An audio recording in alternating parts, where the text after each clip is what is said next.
क्या हुआ है कि तलवार को धारण करने वाला योद्धा सिंहाग है। ये हमारा इतिहास है।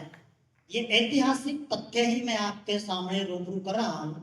हो सकता है कोई दंत कथाएं हो या फिर किंवदंतियां रही हो, लेकिन कहीं ना कहीं ऐतिहासिक तथ्यों में इस बात को अंकित किया गया है।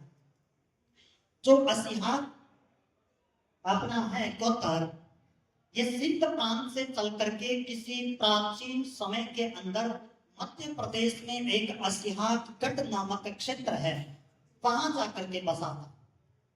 हाँ, ये बात मैं भुला नहीं रहा हूं कि पल्लू कोट की बात भी एक बहुत बड़ा समृद्ध क्षेत्र रहा है। अगर हम बात करें जांगल प्रदेश की प्राचीन समय के अंदर, तो जांगल प्रदेश में बीकानेर का जिला, हनुमानगढ़ जिला, चूरू का आंशिक जिला आया करता था तत्कालीन समय के अंदर। इस जांगल प्रदेश के अंदर 150 गांव आया करते थे। अब तो उसमें संख्या में इजाफा हो गया है। ये नहीं कह रहा हूं कि 150 गांवों में सभी में सिहाग थे, नहीं थे, कम थे, लेकिन उस क्षेत्र को सिहाग कोटी कहा गया है, जिसको आज हम पल्लू कोट के नाम से भी जानते हैं। सिहाग कोटी क्या है? जो इस बीकानेर संभाग की अगर हम बात कर लें तो इसी को सिहाग कोटी कहा गया है प्राचीन काल के अंदर। हमारा जो राजकार्य कब शुरू होता है सिहागों का, 7वीं शताब्दी आती है, तब सिहागों का राजकार्य शुरू हो गया था, यानी राजा बन गया था सिहागों का।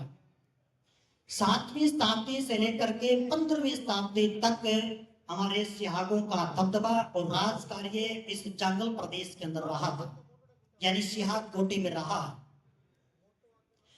इस इलाके के अंदर सबसे ज्यादा जो सिहाग है या प्राचीन और समृद्ध सिहाग है वो पल्लू कोट के माने गए हैं, और पल्लू कोट को ही अपना उद्गम स्थल मानते हैं। इसीलिए तो जांगल प्रदेश के अंदर पल्लू कोट को हमारी राजधानी बनाया गया था। जब हमारा राजा था तो उसकी राजधानी पल्लू कोट थी, और उसकी सहयोगी जो राजधानी थी वो सुई राजधानी थी। दोनों बड़ी समृद्ध थी, बड़ी गौरवशाली थी, और बहुत दमदार राजधानियां रही है, जिसका हम आज जिक्र कर रहे हैं बार बार। क्यों कर रहे हैं? इसीलिए कर रहे हैं कि हमारे पूर्वजों ने बहुत बड़ा संघर्ष किया और बड़े बड़े मुकाम हासिल किए थे, उनको आज हम यहाँ याद कर रहे हैं। कई बार चर्चाएं होती हैं कि अपने सिहागों की कुल देवी का नाम क्या है।